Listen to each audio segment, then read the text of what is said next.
All right, from the Susie Fairfax City, we are very grateful that Lou Lyne accepted our invitation to our show. Lou, welcome to my humble podcast. Oh, thank you for having me. No, no problem. Let's go back to the beginning in your life. Were you born like in a musical family? I mean, how old were you when you perhaps began taking, I don't know, guitar lesson or piano lesson, like all the kids? So, was it a musical family? My gran used to play violin. So yes, I was sort of brought up around that, and she encouraged me to learn an instrument when I was little. So I picked up the violin, but never liked it. It felt uncomfortable. It sounded awful. Um, and my mum had a cello that was in the attic in the house because she'd stopped playing it when she was very young. But I saw it one day and just loved the look of it. And asked if I could learn that instead. So immediately switched from the violin to the cello. I must have been about 5 or 6 years old, and it felt right. So I haven't touched a violin since. Um, so yeah, I don't know, I was very lucky, really lucky that I had that opportunity and that my parents were able to sort of get me cello lessons and piano lessons. Um, Taught myself guitar as well. It just felt like the right outlet for me, particularly as I was going through my teenage years, just to be able to sit down with one of my instruments and let everything flow was a real source of comfort. But I have to say, the classical world of being trained on the piano and cello, which is what I was, it didn't really click with me. So I sort of went through that as a chore rather than something I really, really enjoyed. But I did it because that was the process of learning those instruments at that time, and I was really grateful to my mum and dad for putting me through those lessons. But that wasn't what really clicked. So I gave that up as soon as I could, as soon as I reached an age where I'd passed all the grades and gone through the lessons. I just stopped and just carried on just strumming on my guitar for fun and didn't know where it should go, but I did miss it. For there was a few years where I didn't really play much because I didn't want to go into the classical world and I didn't know what else to do with it. It took me a while to find my feet with it as an adult. Well, what kind of music were you listening when you were, I don't know, teenage girl, like, I don't know, 15, 16, 17? What kind of Oh, stuff? I was into the Cure and the Right. Smiths and the Mission and Yeah, right. Susie and the Banshees, Dead Kennedys, all of that stuff. Yeah. Very good music. Very good. So eventually you finished high school, right? Mm. Any pressure from your family about following like a music career or your parent telling you, forget about that music, you're not going to make any money, go to become an engineer, a little doctor, marry a rich girl and stay home, have babies. So, No, luckily, my parents were always very supportive of everything I wanted to do. I'm so lucky with my parents.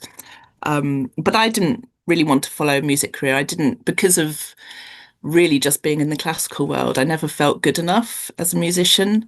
I loved music, but the classical world was always so competitive. I never felt like I fitted in as part of it, and it was just something that was part of my childhood, but wasn't meant to be part of my adulthood because I simply wasn't good enough. So, no, there was no pressure from them, but and no discouragement either. It was just more on me that I hadn't found my outlet, my musical outlet, I guess. I loved music, yeah, but didn't know what to do with it. I got it. So eventually you find your way into the music world and then remember the first time you play and you got paid for a gig or it was friends or something? Yeah, yes, I do. But it was about, yeah, it was probably a couple of years of just playing around.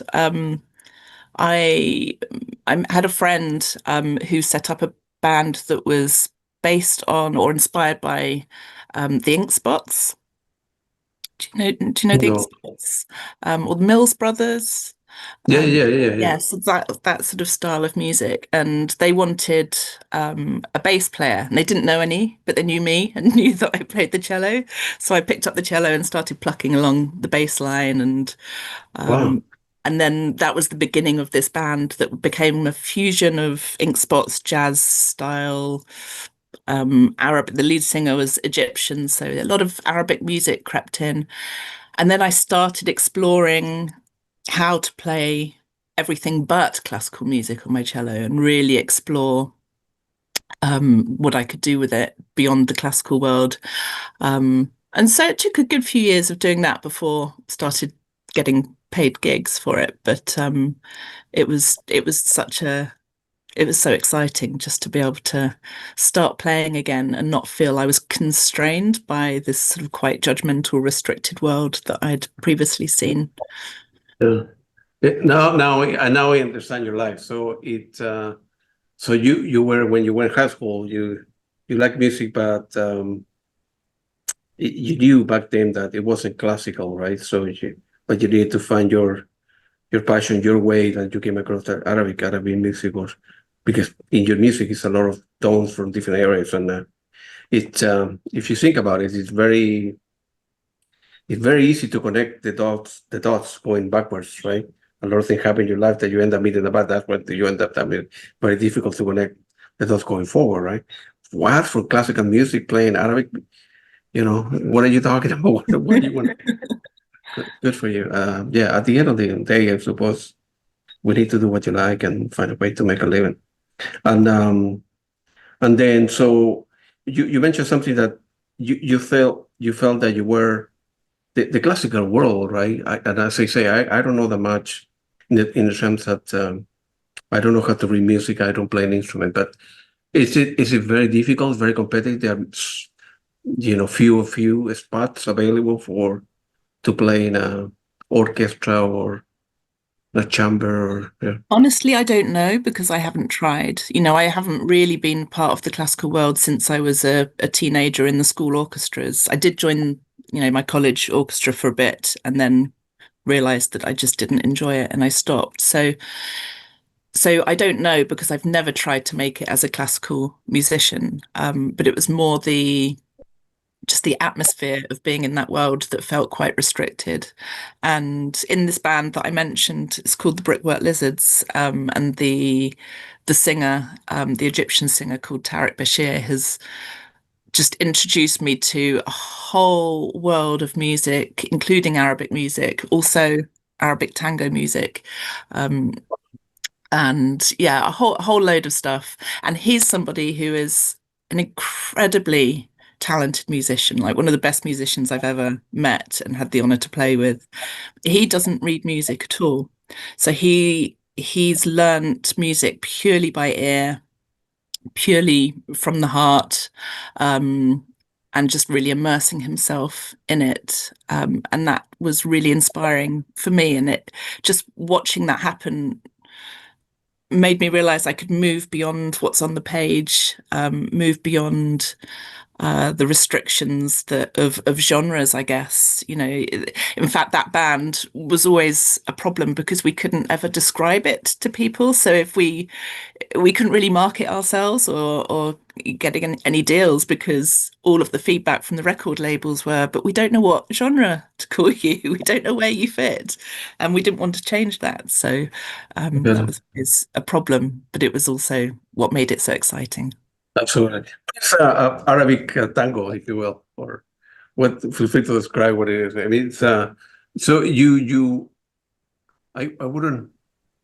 Is the way you play tango music from Argentina with kind of Arabic flavor or Arabic instrument, if you will, but feel free to describe No, what I mean. so in the early 20th century, Yeah, when the Egyptian film world, so the film industry in Cairo was taking off, um, a lot of the scores for the films were inspired by Argentinian tango, yeah, but they were written by and for Egyptian musicians. So they were all very much Arabic music, but all had this wonderfully strong elements of tango dotted yes. throughout.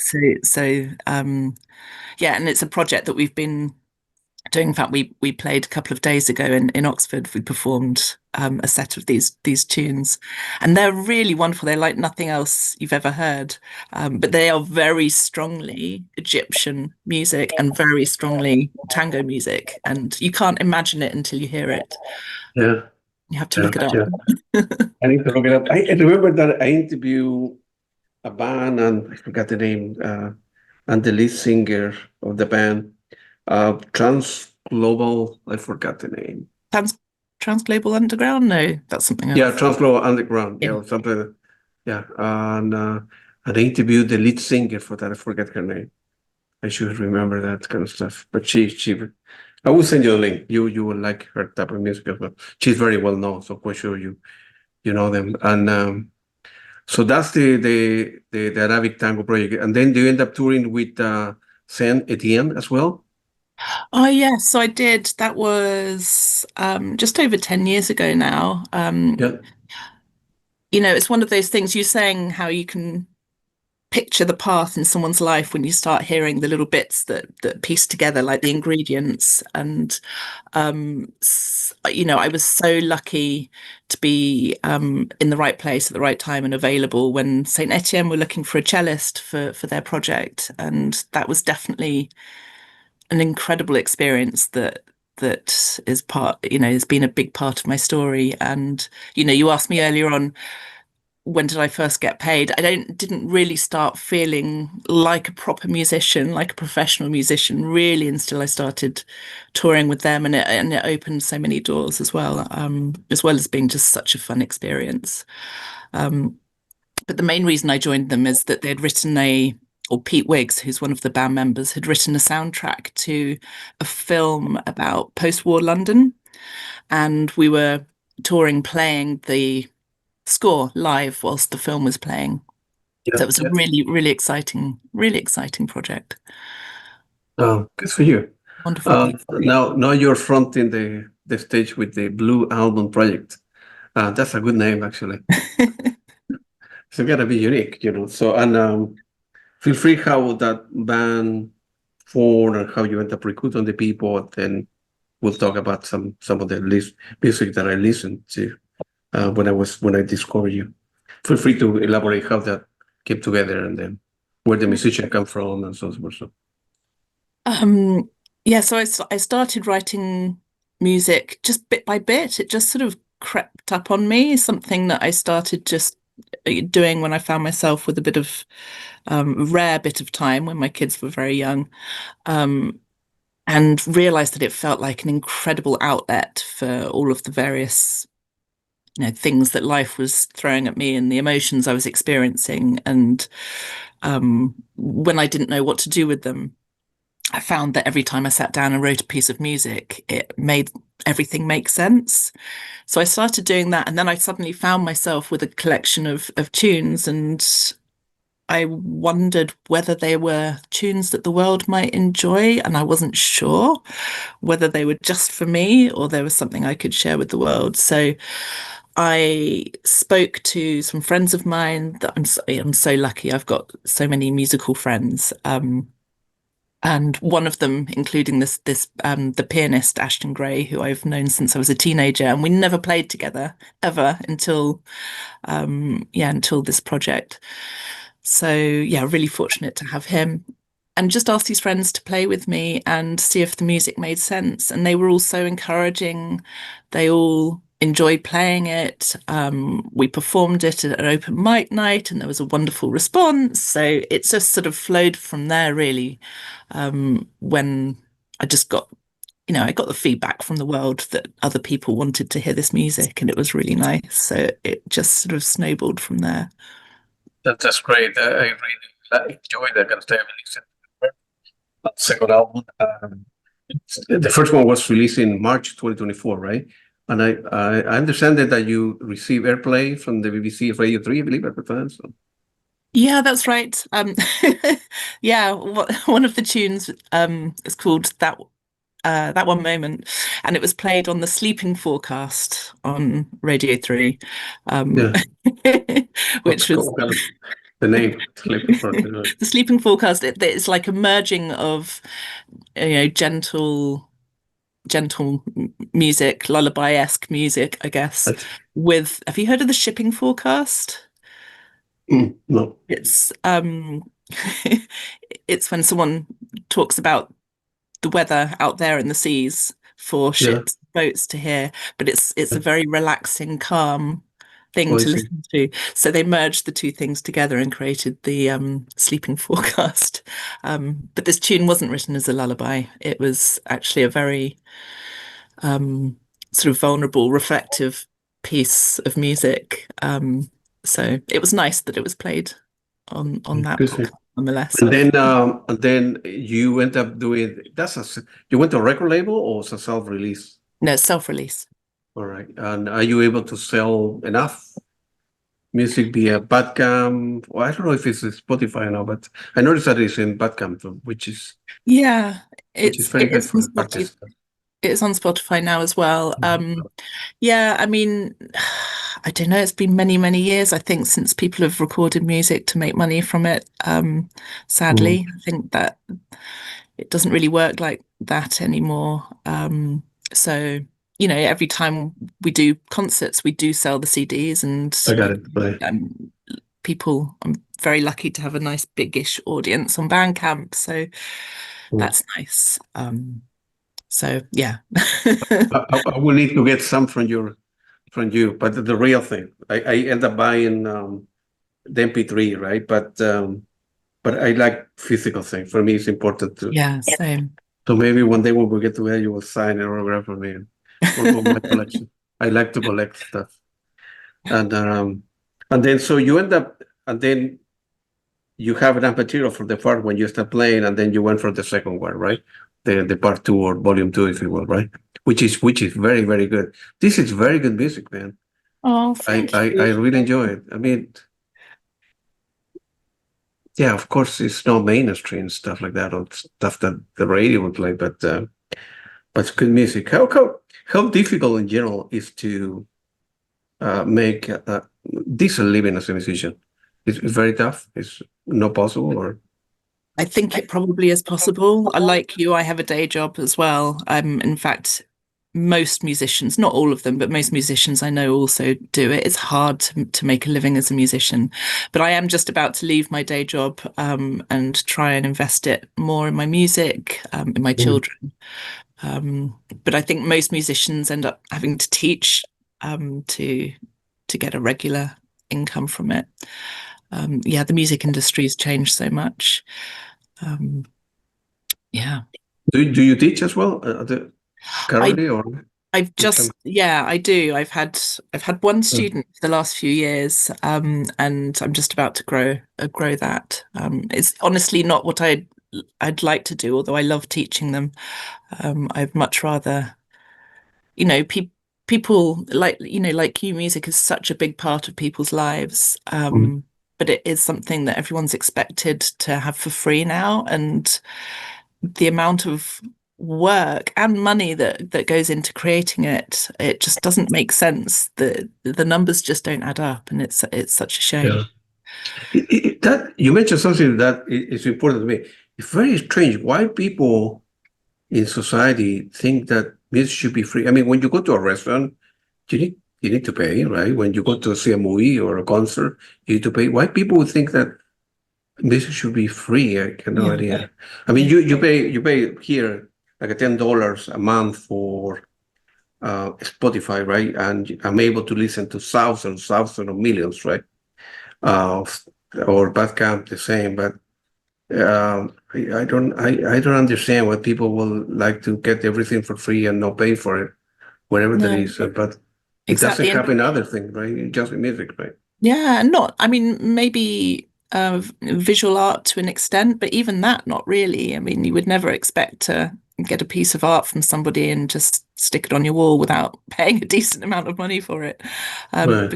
Because, you have to reward the work that's gone behind it, the creativity, the years of learning, the bearing of the soul of the of the artist, all of the things.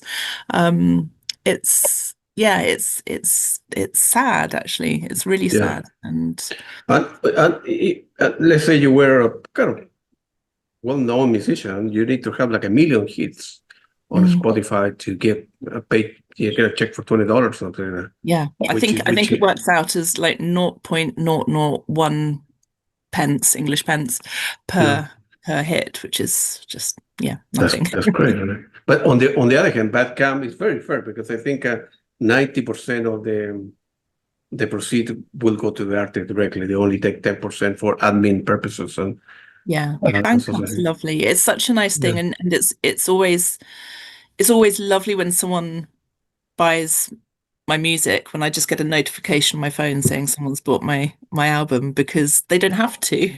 And so it's a real gift, and it's a real compliment. right. And yeah, I find it very exciting when that happens, and it's a lovely thing to offer music fans that chance to show their appreciation, but also for musicians to receive it. It's lovely. Well, absolutely. When you play with your friends, with the band, how many people usually will attend one of the gigs? Around Oxford, if you will, most students or adults or Oh yeah, a mixture, a real mixture. The age range tends to be, quite enormous. Yeah, from 20s through to 80s, I guess, in terms of age range. Probably sort of 90 to 100 people ish. Yeah. And then at the end, you have like a merchandise section where people can buy your CD, you sign, and take a picture with take a picture of you or the band. Yeah, that's fun. That's definitely. And then so the first album was well received. What happened with the second album? What the expectation were the same? You guys did okay or? Yeah, I think so. It's if I'm honest, because I self-released, I didn't plan it as well as I should have done. And if you want to make any kind of a splash in the music industry, you have to like do the marketing properly and the PR properly and everything. I didn't. I recorded the tunes, I got the CD printed, and then organised a concert at the Holywell Music Rooms, which is the most wonderful venue in Oxford. If you ever come to Oxford, you'll have to go to it. What's the name of that? Holywell Music Room. It's this historic old concert hall. It's beautiful. So I just did that, and actually that was both albums, both part 1 and part 2 on one album, so 60 each. And then I did the concert, and then my friend said, actually, you should split this into 2 albums and launch it online, and try and get some traction. So he this is Seb from Pindrop Publicity. I think you might have. Yeah, that's what you sent me. Yeah. So he persuaded me to relaunch it online as 2 separate albums. So I haven't sort of gone through that whole process of launching the album online with the in-person gigs and making a big splash, because I'm just little old me launching my music myself. So I have got a whole other album's worth of stuff. At some point I'll record it and I will do it properly, and I can report back about whether there was a good response or not, because I'll be able to monitor it properly and do it properly. Yeah. Unfortunately, the social media is like they call it here in the United States a necessary evil. You don't want to do it, you don't want to deal with that, but somebody to do it, right? So you want to sell music, unfortunately, that's the way. Exactly, and it's just start talking with people like me. It's very difficult to promote your own music, to launch your own music. Yeah. For me, the biggest thing was getting over that step of, I am a musician, I am a composer, and accepting that about myself and feeling comfortable with that. And then I'm exposing my innermost emotions to the world through this music. And that was a big step. And then to have to start think about the sort of business side of it is just a whole other step too far. So each time I do a social media post about it, it's filled with, just all sorts of, anxieties and worries, because it's not the natural thing, but it is what I need to do if I want to get my music out there. So it's a funny old world, the music industry at the moment. Yeah. You mentioned something recently that you say you open up to the world, via social media, but before via music and playing live. It's easy to do for someone to play music in front of a stranger paying X number of pounds or quid you call it there, because your music, classical music, and your type of music is very, I don't know what it would be the correct word, but very personal, very emotional music. Is it easy for you to put yourself out there? I mean, you drive home and then all of a sudden you need to get into the mood to play your type of music in front of 100 people, like you say, Um, open it up to the world, if you will. it's a really strange thing. On the one hand, it feels like the most natural thing. As soon as I played it and realized that people wanted to hear it, Yeah, it felt like the natural thing to do was to share the music with the world. But on the other hand, it is the most terrifying thing I've ever done. And every time I'm about to do it, I regret all my life choices and just want to go and run away and hide in a hole. But the more I do it, like with anything, the more I do it, the easier it becomes. And to be honest, the hardest thing for me is speaking on stage and fronting the stage with my music. Whereas the music is something I'm much more confident about, um, and happy for people to hear that and interpret it in their own way. And like it tells the story of my life. I think it helps people put in place their own feelings and their own experiences of their own life, and I find that the most joyous thing to do for people and with people. yeah. That's all that. Yeah, I'm a musician, so I wouldn't know, but yeah, when music you open up to the world, and sometimes it's scary world, right? So or critics, if your music is terrible, your music is great, and you begin reading stuff and you start crying, I suppose, I should have done this, or I should have followed a different career, or something like that. Yeah.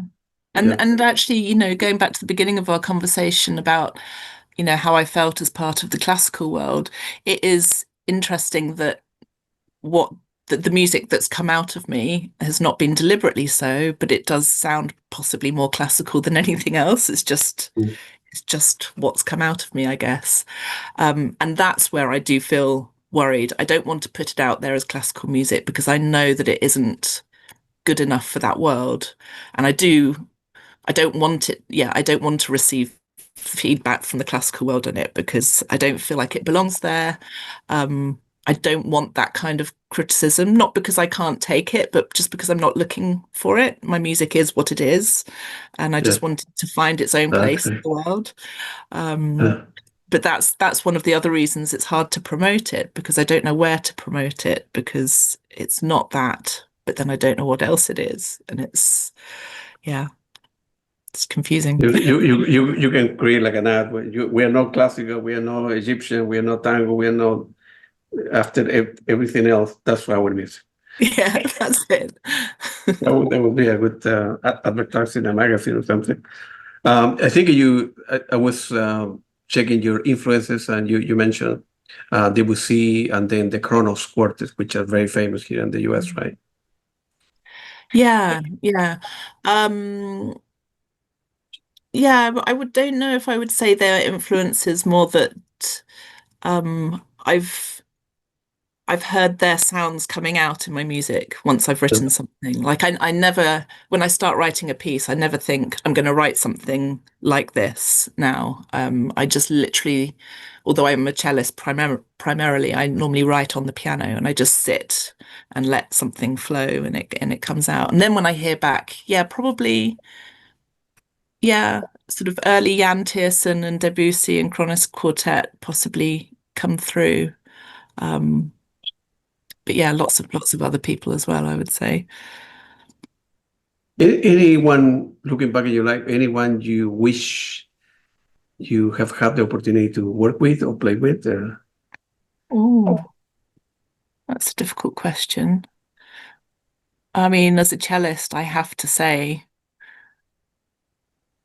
Jacqueline Dupre or Pablo Casals, who are two of the most wonderful cellists in the world and both really, really inspiring people. Pablo Casals is as an activist, and I'm very passionate about issues of social justice and so on. Yeah. And Jacqueline Dupre as a young woman, um, which is another thing, is making it in the music world as a woman sort of is layered with even more um uh yeah, even more difficulties than anyone Yeah. else really making it. Yeah. Well, not anyone else, but yeah. So yeah, those two people I think would have been very exciting. Uh, so making it into the kind of at the beginning, classical world is tough for anybody. For a female artist, it's even harder. There Mm. are males out there playing classical music, so there are fewer spots, I suppose, right? I I don't think there's know. fewer spots. There's more imposter syndrome. Um, Yeah. I think women generally get it more than men do. And it's not to say that men don't get it either, of course. Mhm. You know, it's yeah, I think there is definitely a gender divide. And of course, everything, there's a like everywhere and everything, there's racial divide as well, and there's, Mhm. class divide and all of the things that mean, if you are of a minority, you get fewer opportunities and you're more likely to question yourself and your abilities and less likely to be seen and heard and given the opportunities and all of that. Yeah. Believe it or not, okay, because I'm a minority and I don't speak English that well, and I kind of take advantage of that in the sense that I work harder and Right. I make things happen. Sure. Uh, uh, um, I look myself in the mirror and say, well, either you want to do it or you don't, right? There's Yeah. nothing in between, Yeah. right? A lot of people at the beginning say, hey, nobody, yeah, it's true, music, you have a big music collection, you see a lot of concerts, but nobody will give you a time of the day. I don't care what everybody else thinks or does. I mean, I have a goal and I will accomplish the goal because it's something Right. that I want to do.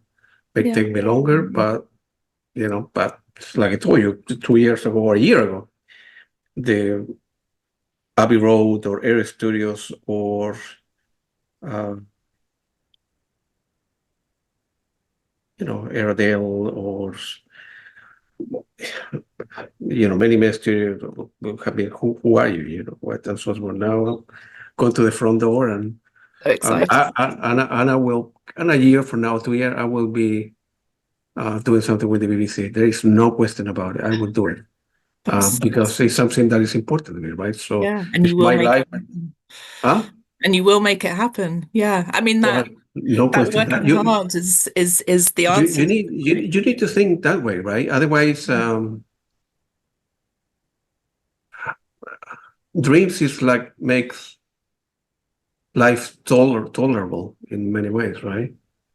Uh, It's a mixture of things. I think yeah, if you let your sort of minority status, however you want to put it, if you yeah, if you let that get the better of you and say, oh well, I'm not going to achieve it because I'm not a man or I'm not yes, white or I'm not English or whatever, then of course that's not the answer. So you do need to work that much harder to achieve your that's dreams. right. Yeah, yeah, But also I think the world needs to be told about it and held to account because it shouldn't be that you have to work that much harder, right? That shouldn't be the case, and it's not okay. So I think it's a bit of both. Like, yeah, it would be a shame just to give into it and let things go, but it shouldn't be accepted as normal either because it's not inevitable.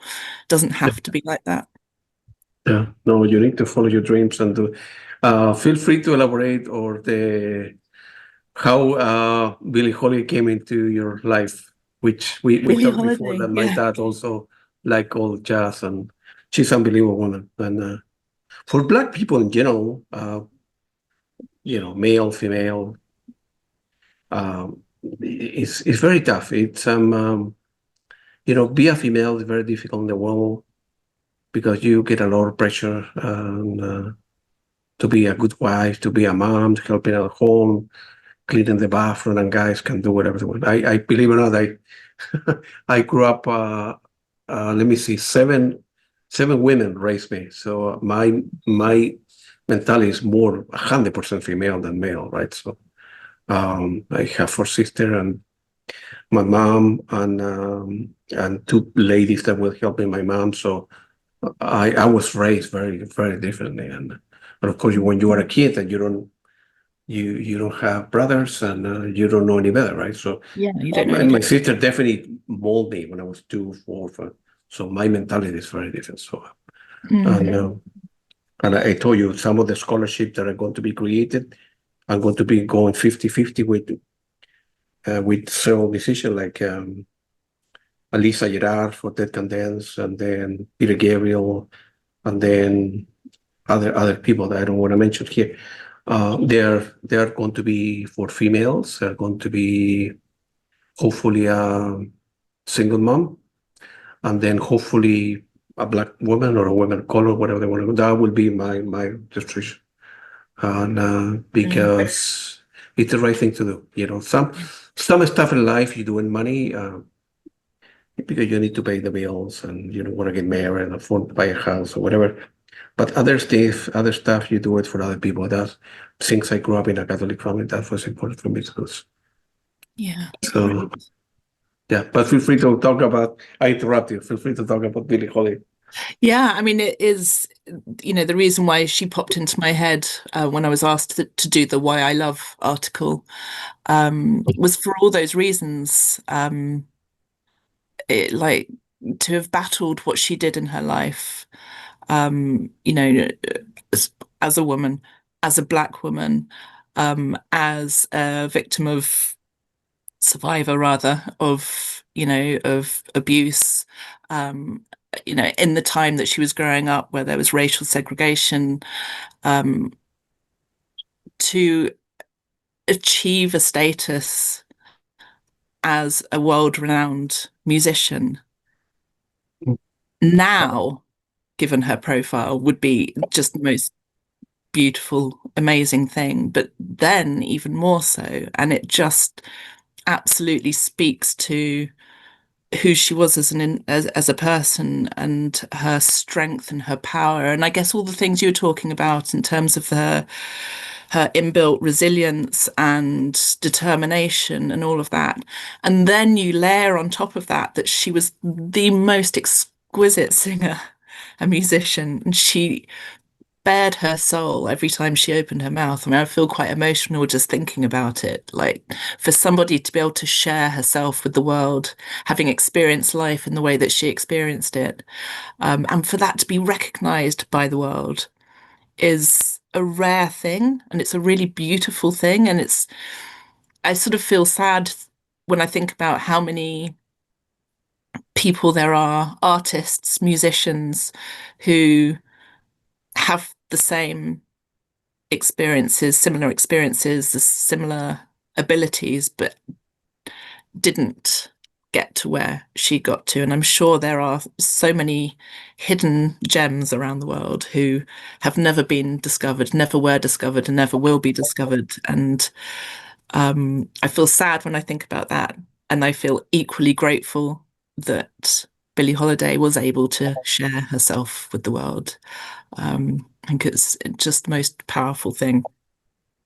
Yeah, it's difficult to accept as human being, right? That people have more opportunities and other less opportunities, right? So it's if God or Virgin Mary exists out there, which I think they do what they did. Why some people have very difficult lives, and other like you and I have normal life and grew up. I grew up like you. You grew up in a good family. Your dad and mom were very good to you, and the same with me. And I was a troublemaker, but it was my fault. It wasn't my parents' fault. You know, my parents always put food on the table, both engineer and allowed me to come to the United States to study. And but other people don't have the same possibilities or difficult upbringing or abusive partners or whatever. You know, it bothers me That's to it. think about that kind of stuff. You know. Yeah, and sometimes you can put it down to luck and circumstance, I think, but you can't think about it without thinking about how much of it is deliberate as well. Mm. How much of it is imposed by the people who have all the opportunities and they want to keep all the opportunities. Yeah, Um, so yeah. so that inequality is forced and enforced and kept because if it's not, then those people won't live the happy life, the the blessed life that they're able to live.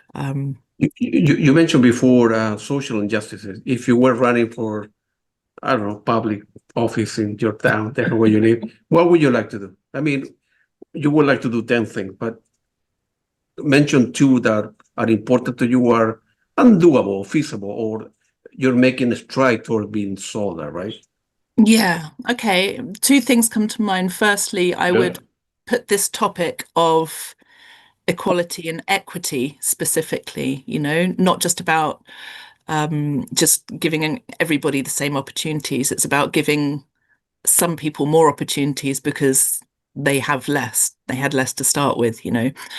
And I would make sure that that's ingrained through every conversation in society because it affects everything, Mm. whether it's the NHS or education or, um, job, the recruitment in the local shop, who goes for the jobs and who gets the jobs, and all of that. So I'd just mainstream this subject of equal equal opportunity, and equity.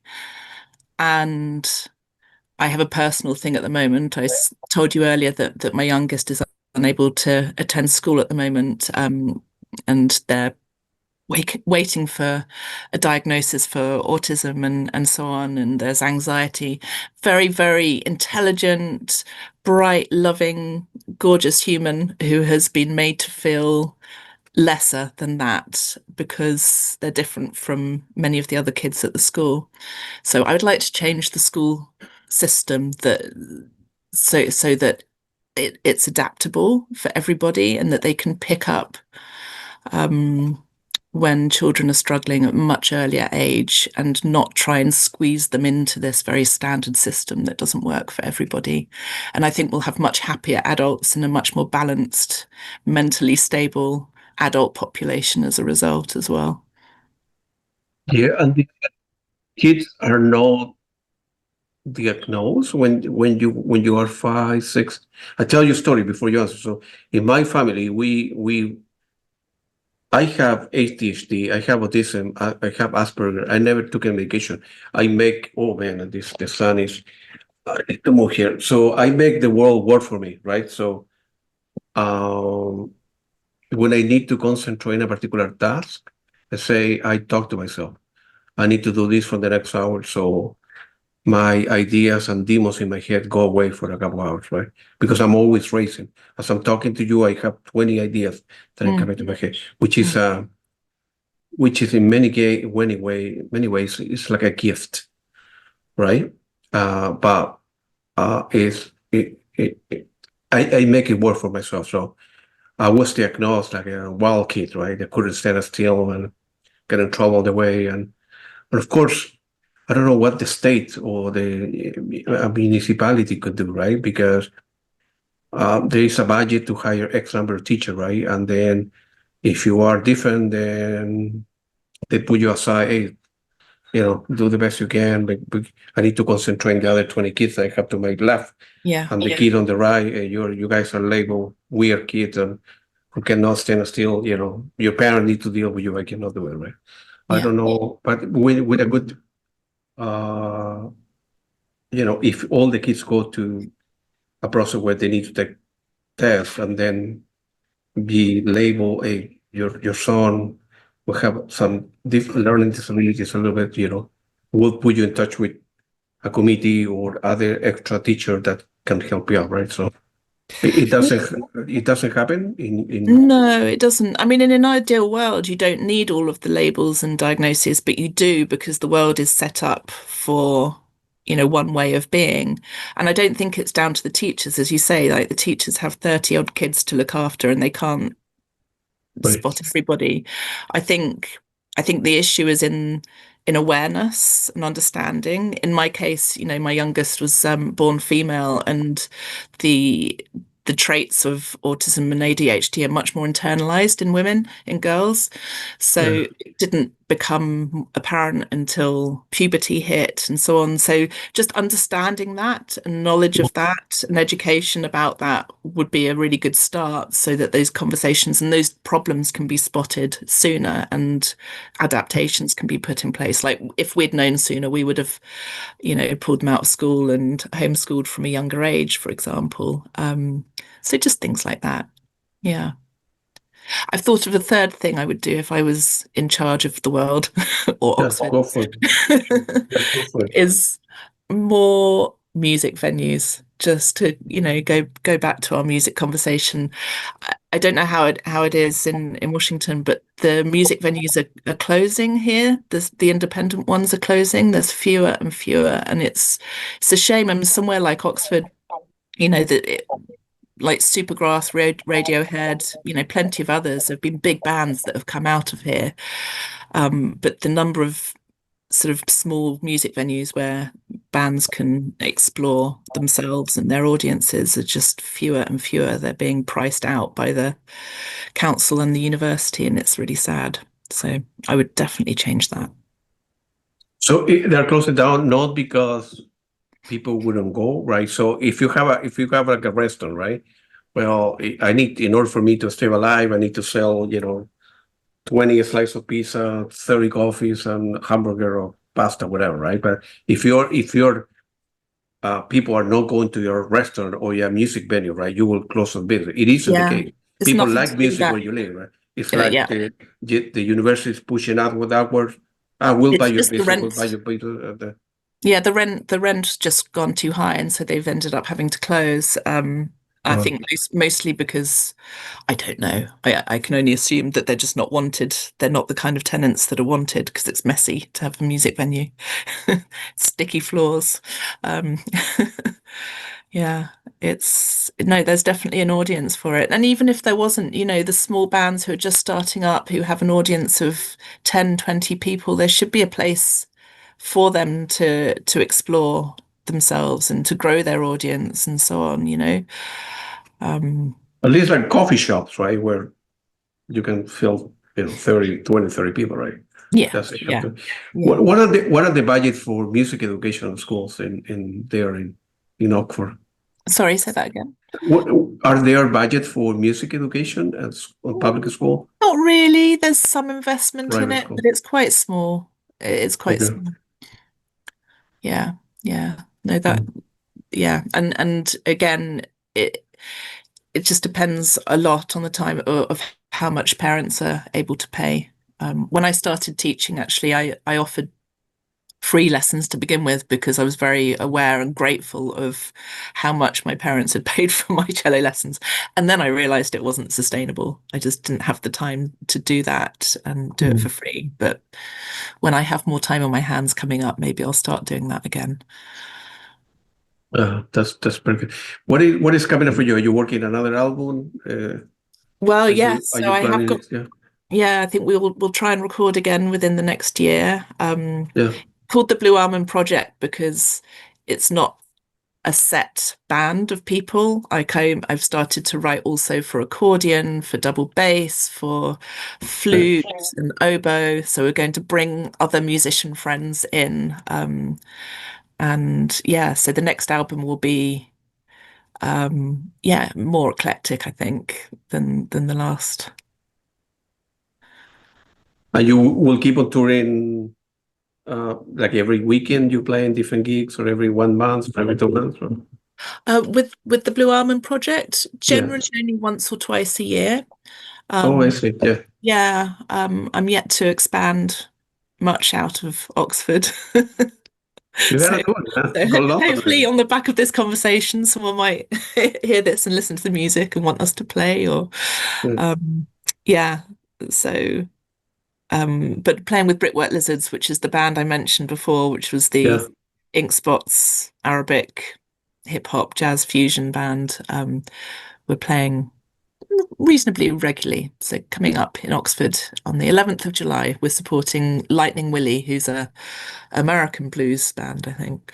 All right. All right.